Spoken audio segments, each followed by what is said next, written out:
Hey guys, Scott here with a very interesting discussion today. I was told by Mathis on Twitter to check out this tournament held by a player named Wispy. And in this tournament, it featured extremely good teams, some of the absolute best. And it was a tournament in which there were zero restrictions on either side.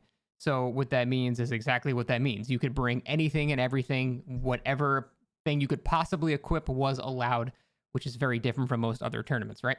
Now, the whole sentiment that I want to tackle here is that at the highest level with the strongest stuff survivors can bring, killers basically have no chance. And that's why in high level tournaments, there's a bunch of restrictions on survivors, so they do have a chance, right?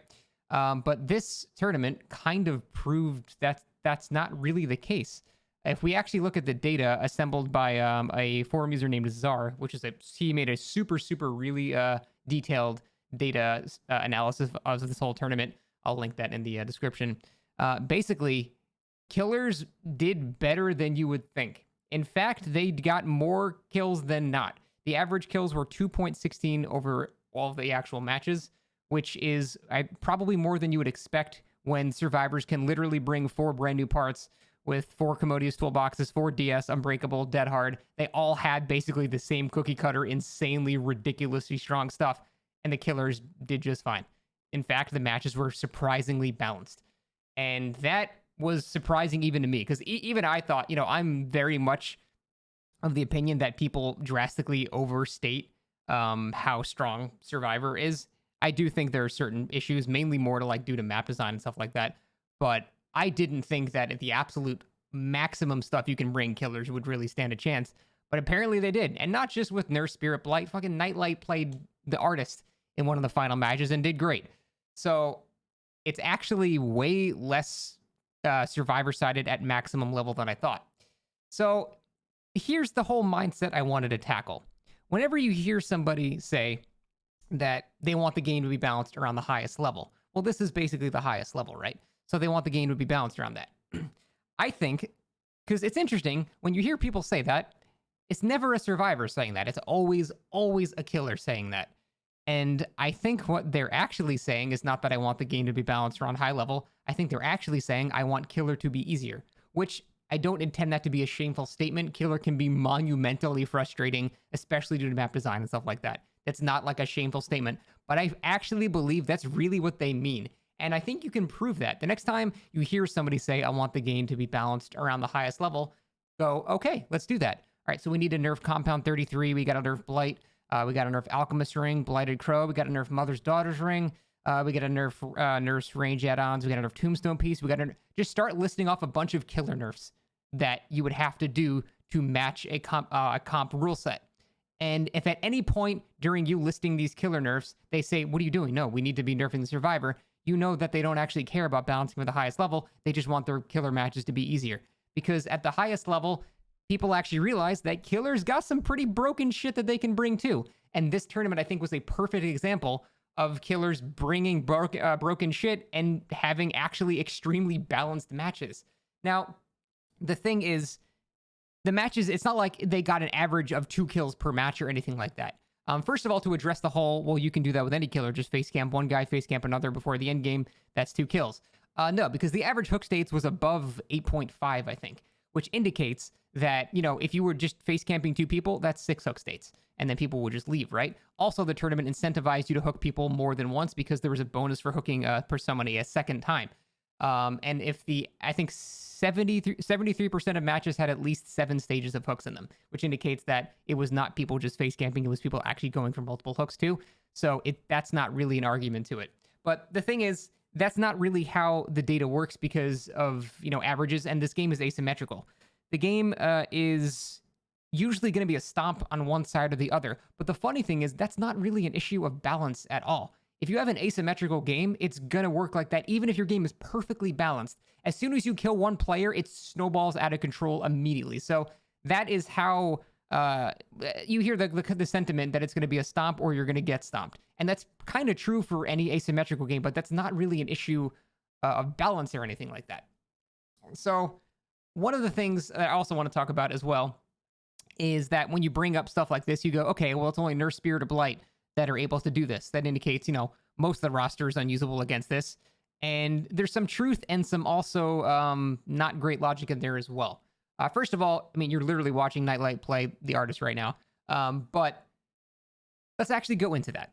So when you're talking about that kind of data, you can't just pick and choose which data you want to listen to.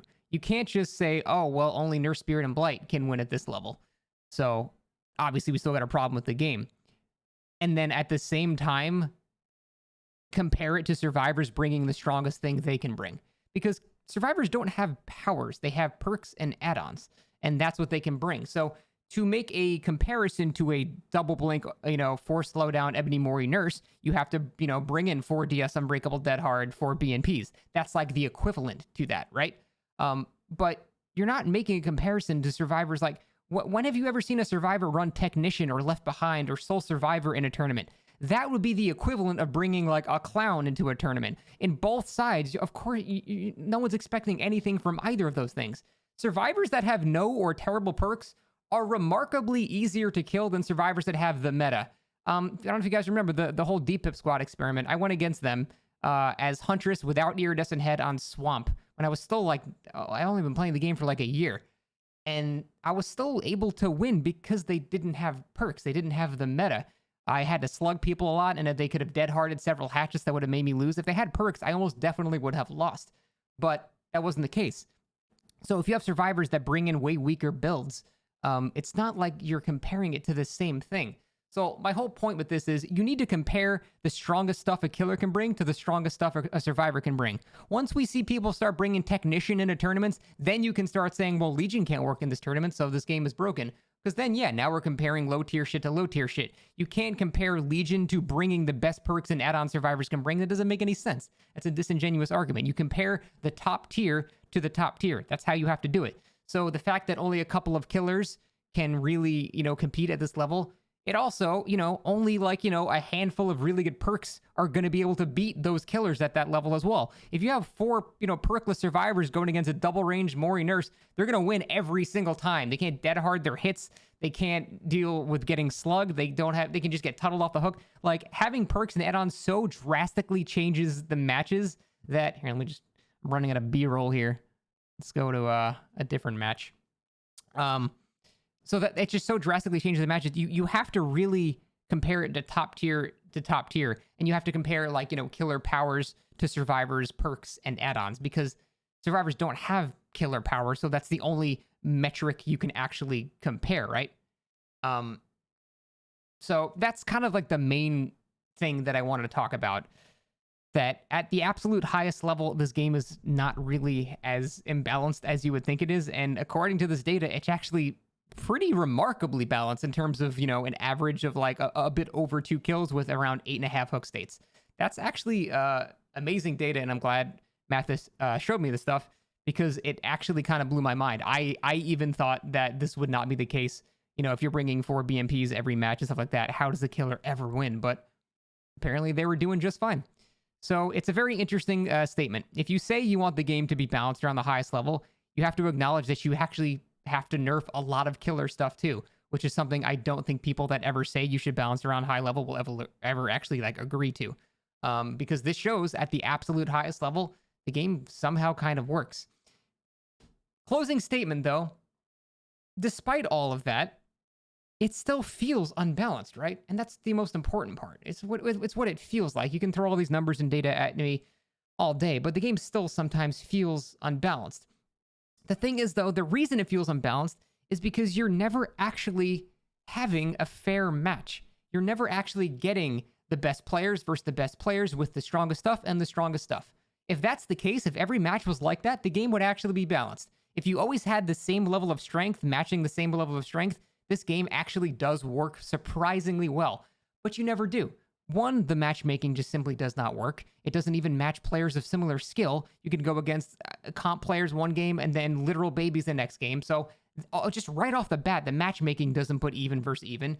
And then you have no way of identifying what you're going to be going against. The thing is, the highest level a survivor can bring is kind of equal to the highest level a killer can bring. But I think the lowest level a survivor can bring is not equal to the lowest level a killer can bring. I think 4 perkless survivors stands a much better chance of winning than, just like a perkless clown. So I think that is part of the issue. If the lowest of the low survivor doesn't match the lowest of the low killer, well, the average is going to kind of skew in a different direction. The problem is you never know what you're actually going to be getting into.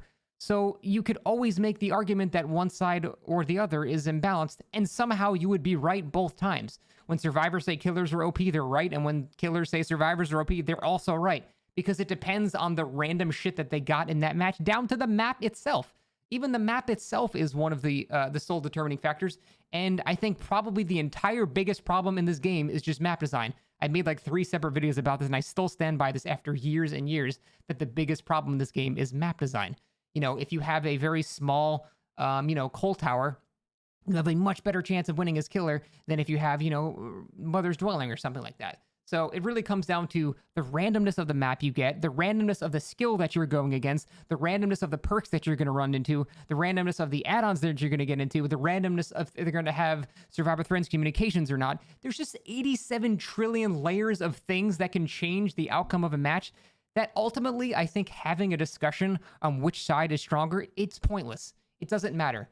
The blanket statement I'm going to end this video is the strongest side in Dead by Daylight is the side that brings the strongest stuff. In the rare scenario you actually get an even match between skill, add-ons, perks, and builds and things like that, then you have a pretty balanced match. But the problem is there's nothing regulating that. There's nothing ensuring you will ever get that. And so you're just rolling the dice every time you play this game. And that's how it can simultaneously seem broken for killers and broken for survivors at the same time.